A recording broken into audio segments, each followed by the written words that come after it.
जय हिंद भारतवासियों, बात करेंगे आज की ताजा खबरों की। सरकार ने कहा जम्मू कश्मीर में अनुच्छेद 370 हटने के बाद आतंकवादी घटनाओं में कमी आई।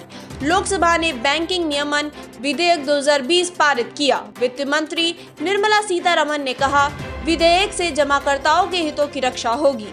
सरकार उद्योगों को अनापत्ति प्रमाण पत्र और स्वीकृति देने की तमाम सुविधाओं हेतु सिंगल विंडो प्रणाली के लिए प्रयासरत। कोविड महामारी के मद्देनजर सरकार का वृद्धाश्रम चलाने वाली एजेंसियों को अग्रिम अनुदान जारी करने का निर्णय। भारतीय सेना के क्षेत्रीय उपस्कर। आइए बात करेंगे सभी खबरों की विस्तार में। संविधान के अनुच्छेद 370 को हटाकर जम्मू कश्मीर को केंद्र शासित प्रदेश बनाने के बाद से वहां आतंकवादी घटनाओं में काफी कमी आई है। राज्यसभा में गृह राज्य मंत्री जी किशन रेड्डी ने लिखित उत्तर में यह जानकारी देते हुए कहा कि 5 अगस्त 2019 से 9 सितंबर 2020 के बीच कोई बड़ी आतंकवादी घटना नहीं हुई। श्री रेड्डी ने कहा कि अनुच्छेद 370 हटाने से पहले 402 दिन के अंदर जम्मू कश्मीर के कुल 455 आतंकवादी घटनाएं हुई थी। उन्होंने बताया कि 5 अगस्त 2019 से 9 सितंबर 2020 के बीच केवल 211 आतंकवादी घटनाएं हुई। श्री रेड्डी ने कहा कि सरकार ने आतंकवाद को कतई बर्दाश्त न करने की नीति अपनाई है। उन्होंने कहा कि आतंकवादी संगठनों की चुनौतियों से प्रभावी रूप से निपटने के लिए सरकार ने सुरक्षा बढ़ाई है और कानून को कड़ाई से लागू किया है। विधेयक पर हुई चर्चा में वित्त मंत्री निर्मला सीतारमण जी ने कहा कि इससे देश में सहकारी बैंकों के जमाकर्ताओं के हितों की रक्षा हो सकेगी। उन्होंने महाराष्ट्र के पीएमसी बैंक का जिक्र करते हुए कहा कि नए कानून के बन जाने से ऐसी स्थितियों के छोटे जमाकर्ताओं के हितों की रक्षा की जा सकेगी। श्री सीतारमण जी ने कहा कि कोरोना महामारी में सहकारी बैंकों की वित्तीय स्थिति पर बुरा असर डाला है।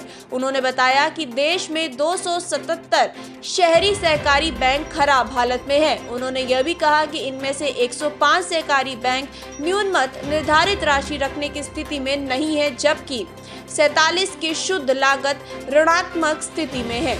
वित्त मंत्री ने कहा कि इस विधेयक में बैंकिंग विनियमन अधिनियम 1949 की धारा 3, धारा 45 और धारा 56 में संशोधन का प्रस्ताव है। इससे नियम कानून की दृष्टि से सहकारी बैंकों में वाणिज्यिक बैंकों में एक रूपता लाई जा सकेगी। इस विधेयक से भारतीय रिजर्व बैंक सहकारी बैंक के पुनर्गठन या विलय की योजना बन सकेगी और जमाकर्ताओं के हित में सही प्रबंधन की व्यवस्था भी करी जा सकेगी। लोकसभा में लिखित प्रश्न के उत्तर में श्री गोयल ने कहा कि भारत में निवेश के लिए सूचना टेक्नोलॉजी के कई प्लेटफॉर्म उपलब्ध होने के बावजूद निवेशकों को विभिन्न जानकारियां हासिल करने और अनापत्ति प्रमाण पत्र प्राप्त करने के लिए कई जगह भटकना पड़ता है। उन्होंने यह भी कहा कि नई प्रणाली के बन जाने से निवेशकों को केंद्र और राज्य सरकार से संबंधित सभी स्वीकृतियां एक ही डिजिटल मंच पर उपलब्ध हो जाएंगी और वे भारत में आसानी से अपना कारोबार अपने तरीके से शुरू कर पाएंगे। श्री गोयल ने कहा कि निवेश की स्वीकृति के लिए यह प्रकोष्ठ एक राष्ट्रीय पोर्टल के रूप में काम करेगा, जिसमें केंद्र और राज्य सरकारों के विभिन्न मंत्रालयों और विभागों से संबंधित प्रणालियों को आपस में जोड़ दिया जाएगा। उन्होंने यह भी कहा कि ऐसा करने से मंत्रालय के मौजूदा सूचना टेक्नोलॉजी पोर्टलों में कामकाज पर कोई असर नहीं पड़ेगा। सरकार ने कोविड महामारी के मद्देनजर वृद्धाश्रम चलाने वाली एजेंसियों को अग्रिम अनुदान जारी करने का निर्णय लिया है। सामाजिक न्याय और सशक्तिकरण राज्य मंत्री रतनलाल कटारिया ने राज्यसभा में एक लिखित उत्तर में इसकी जानकारी दी। उन्होंने बताया कि 2020-21 के दौरान अब तक ऐसे वृद्धाश्रम चलाने वाली एजेंसियों के कुल 83 करोड़ रुपए जारी किए जा चुके हैं। मंत्रालय वरिष्ठ नागरिकों के लिए राष्ट्रीय कार्य योजना लागू कर रहा है, जिसके अंतर्गत राज्य सरकारों और केंद्र शासित प्रदेशों के प्रशासन जैसी वृद्धाश्रम चलाने और उसका प्रबंधन करने वाली एजेंसियों को अनुदान सहायता दी जाती है।